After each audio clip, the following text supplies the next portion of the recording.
જય ગૌ માતા મિત્રો, સંગીત ગૌશાળામાં તમારું સ્વાગત છે। મિત્રો, અમારી ગૌશાળામાં અમે નિરાધાર, બીમાર અને તર છોડાયેલી ગાયોની સેવા કરી રહ્યા છીએ। અમારી ગૌશાળા રાજકોટથી 60 કિલોમીટર દૂર અને વનવગડા જેવા વિસ્તારમાં આવેલ હોવાથી અહીં દાતાશ્રીનો સંપર્ક થઈ શકતો નથી।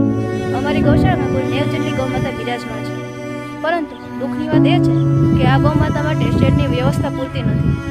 જ્યારે વરસાદ આવશે ત્યારે આ ગૌમાતાને વરસાદમાં ભીંજાવવું પડશે, તે કાદવમાં ફસાઈ જશે અને ઠંડીમાં ધ્રુજતી હશે।